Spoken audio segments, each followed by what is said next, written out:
మనతో పాటు ఉన్నారు డిఫెన్స్ రంగ నిపుణులు, retired wing commander Shri Shyam Prasad గారు. సార్ నమస్కారం అండి. నమస్తే సార్.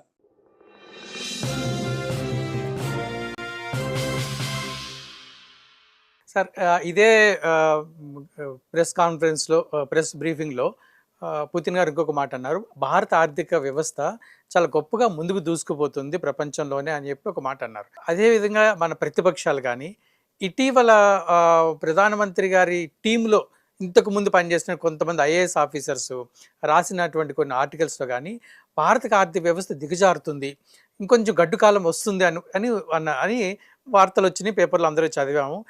కొంత ప్రత్యక్షంగా కూడా చూస్తున్నాం. ఆర్థిక వ్యవస్థ అంటే సామాన్యుడి చేతిలో డబ్బు కొంచెం అంటే మరి పెట్రోల్ డీజిల్ వల్ల లేకపోతే ఎట్లనో కొంత ఇబ్బంది పడుతున్న వ్యవస్థ అయితే చూస్తున్నాం. సో ఇప్పుడు పుతిన్ గారేమో ఆర్థిక వ్యవస్థ చాలా ముందుకు దూసుకుపోతుందని ఆయన కితాబ్ ఇచ్చారు. సో దీన్ని ఎట్లా అర్థం చేసుకోవాలి? ఎరికిచ్చేశారు నన్ను. ఒక దేశాధినేత పుతిన్ గారు, మన దేశ ప్రతిపక్ష నాయకుడు రాహుల్ గాంధీ గారు, పెద్ద ఐఏఎస్ ఆఫీసర్ల మధ్య నన్ను ఎరికిచ్చేసారు. చాలా థ్యాంక్స్ ముందుగా. రెండవది, చాలా బాధ్యతగా ఒక విషయం చెప్పదలుచుకున్నాను సార్. రాహుల్ గాంధీ గారు సైనికుడిగా, సైనికాధికారిగా, మాజీ సైనికుడిగా కాలేరు.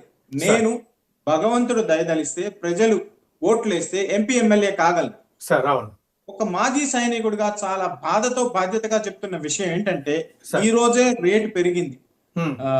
గ్యాస్ రేట్ మళ్ళీ 29 రూపాయలు పెరిగింది. పెట్రోల్ ధర పెరిగింది. ఎఫెక్ట్ అవుతుంది. దేశానికి నష్టం. నా బడ్జెట్ సరిపోవటం లేదు, మధ్య తరగతి వాడినే. కానీ మేము ఏ రోజు కూడా మిలిటరీలో ఉన్నప్పుడు ఆయుధాలు లేవు, బూట్లు లేవని యుద్ధం చేయడం ఆపలేదు కదా. అవును సార్. నేను సంవత్సరానికి ఒకసారి ఇంటికి వచ్చేవాడిని. ట్రైన్ లో న్యూస్ పేపర్ పరుచుకొని బాత్రూమ్ పక్కన పనుకొని వచ్చేవాడిని. ఎందుకంటే రిజర్వేషన్ దొరికేది కాదు అప్పట్లో. చెక్ సోల్జర్ టికెట్ అని ఉండేది, కంప్యూటర్ ఉండేది కాదు, టికెట్లు దొరికేవి కాదు, మమ్మల్ని కూర్చొని ఇచ్చేవాళ్ళు కాదు.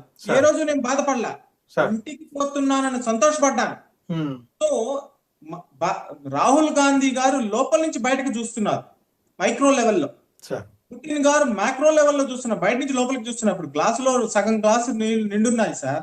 మీరేమంటారు? చూడండి, సగానికి సగం గ్లాసు ఖాళీగా ఉంది అంటారు. నిజమే, కరెక్టే, తప్పు కాదు. ఆయన ఏమంటారు? సగానికి సగం గ్లాసు నిండున్నాయి అంటారు. మనకి ఈ రోజే ఇచ్చిన న్యూస్ ప్రకారం మార్చి క్వార్టర్ కి మన ఎకానమీ 7.5 కి వెళ్ళింది. వాళ్ళు తప్పు చెప్పినట్ట. ఈ రోజు గ్యాస్ ధర పెరిగింది 29 రూపాయలు. వాళ్ళు తప్పు చెప్పినట్టు కాదు, రెండూ నిజమే. మనం ఏం చేస్తున్నాం? నేను ఇందాక చెప్పినట్టుగా కోవిడ్ ని తట్టుకొని నిలబడ్డాం, ఆర్థిక సంక్షోభాన్ని తట్టుకొని నిలబడ్డాం, చైనా దెబ్బలు తట్టుకొని నిలబడ్డాం, పాకిస్తాన్ తో యుద్ధం జరిగింది, మన దేశానికి వచ్చే టెర్రరిస్టులు మతం అడిగి మరీ చంపితే మనం నిలబడ్డాం. వీటికి అన్ని ఖర్చులు అవుతాయి కదా. ఖర్చులు తట్టుకొని నిలబడి ఇన్ని ప్రాజెక్టులకు డబ్బులు ఇవ్వాలి అంటే డబ్బులు ఎక్కడి నుంచి వస్తాయి? పెట్రోల్ ధరలు పెంచొద్దు అంటే అంతకుముందు ప్రభుత్వం, రాహుల్ గాంధీ గారు ప్రభుత్వం ఉన్నప్పుడు ఏం చేశారు? ఆయన ఆర్టికల్ చించి పారేశారు. వాళ్ళు ఏం చేశారు? పెట్రోల్ కంపెనీలకి డబ్బులు ఇవ్వకుండా బాండ్స్ ఇచ్చారు. ఆ బాండ్స్ ఇప్పుడు తీరాల్సి వస్తుంది. దేశం దగ్గర డబ్బులు లేకపోతే, పెట్రోల్ ధరలు పెంచకపోతే దేశం కుప్పకూలిపోతుంది, కంపెనీలు కుప్పకూలిపోతాయి. ఇంకా మనం మాట్లాడుకోవడానికి మీరు నేను ఉన్నాం. రాహుల్ గాంధీ గారు కానీ మిగతా ఐఏఎస్ ఆఫీసర్లు కానీ, ఆ ఐఏఎస్ ఆఫీసర్ గారు మాట్లాడుతారు, పదవిలో ఉన్నప్పుడు తమరు ఎందుకు ఈ సలహాలు సంప్రదింపులు ఇవ్వలేదు, తమరు ఎందుకు ఇంప్లిమెంట్ చేయలేదు? సార్, ఇంప్లిమెంట్ చేస్తే గానీ నేను ఒప్పుకోను, లేకపోతే రాజీనామా చేస్తాను ఎందుకు అనలేదు? ప్రతి ఒక్కరు కూడా వీళ్ళ ఒక అజెండాతో చేయడం అనేది మాజీ సైనికుడిగా నాకు నచ్చదు సార్. చాలా సంతోషం సార్. అయితే ఇక్కడ చివరి ప్రశ్న, ఉక్రెయిన్ అండ్ రష్యా యుద్ధం, ఇటీవల జెలెన్స్కీ తను ఒక లేఖ రాశాడని కూడా కొన్ని వార్తలు వచ్చినాయి. సో ఇప్పుడు ఆ యుద్ధ పరిస్థితి ఏంటి? అక్కడ ఎలా బయటపడతారు వాళ్ళ యుద్ధం నుంచి? చూసారా, మనం ఇప్పుడు మాట్లాడుకున్న దానికి దీనికి ఎంత లింక్ ఉందో. ఒక దేశాధ్యక్షుడు ఉన్నట్టుండి లెటర్ రాశాడు, యుద్ధం ఆపేద్దానండి అంటే ఏమని అర్థం? ఆయన భయపడ్డాడనా? పిరికి పందనా? కాదు, బ్రహ్మాండమైన ప్లాన్ అది. ఇప్పుడు ఆ ప్లాన్ తో రష్యా షాక్ లోకి వచ్చింది, మిగతా ప్రపంచం షాక్ లోకి వచ్చింది. ఇప్పటిదాకా నేను పోరాడతాను అన్న వ్యక్తి లెటర్ ఎందుకు రాశాడు అని. రష్యా ఏమంటుంది? యుక్రెయిన్ లో ఉన్న డాన్ బ్రాస్ ప్రాంతాన్ని నాకు ఇచ్చేస్తగా నేను యుద్ధం ఆపను అంటుంది. ఈయనేమంటాడు? నా దేశంలో భూభాగం నా చేతిని నేను ఎట్ట కోసుకునేది, నేను ఇవ్వను అన్నాడు. మరి ఇన్ని రోజులు ఇవ్వను అన్నవాడు ఈ రోజు ఎందుకు లెటర్ రాశాడు? టెక్నాలజికల్ మైండ్ గేమ్ ఇది, జియో పొలిటికల్ గేమ్ ఇది.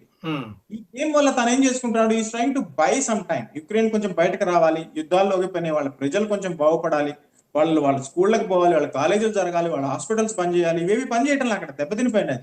రష్యా కూడా ఒక ఛాన్స్ ఇచ్చాడు. చూడండి, మేము శాంతి కాముకులం, యుద్ధమే కోరుకోవటం లేదు, పోరాడాలంటే పోరాడుతున్నాం, లేకపోతే మీతో గట్టిగా నిలబడగలం, లేదా శాంతి కూడా కోరుకుంటాం. మళ్ళీ ఇంకో మాట కూడా అన్నారు ఆయన, 26 ఏళ్ళ నుంచి నువ్వు అధికారంలో ఉన్నావు, నువ్వు ముసలోడు అయిపోతున్నావు అని కూడా అన్నాడు.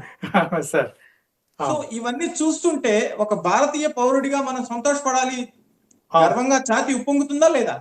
అవును సార్, మనం ఇలాంటి యుద్ధాలు ఎక్కడ ఇరుక్కుపోలేదు ముఖ్యంగా కదా. సార్ సార్ చాలా సంతోషం, మీ విలువైన సమయాన్ని మా ఆంధ్రప్రభ ప్రేక్షకులు కేటాయించి చాలా విలువైన విషయాలు తెలియజేశారు. ఇంకో కార్యక్రమంలో కలుసుకుందాం. Thank you sir. జై హింద్. జై హింద్ సార్. విన్నారు కదా వింగ్ కమాండర్ శ్రీ శ్యామ్ ప్రసాద్ గారి విశ్లేషణ. భారత్ ప్రతి ఒక్కడు ఛాతి విరుచుకుని నేను భారతీయుడిని చెప్పుకునేటువంటి దశ ఇప్పుడు వచ్చింది. ఈ కార్యక్రమంపై మీ కామెంట్స్ తెలియచేయండి, అలాగే సబ్స్క్రైబ్ చేయండి, మీ స్నేహితులకి షేర్ చేయండి. నమస్కారం.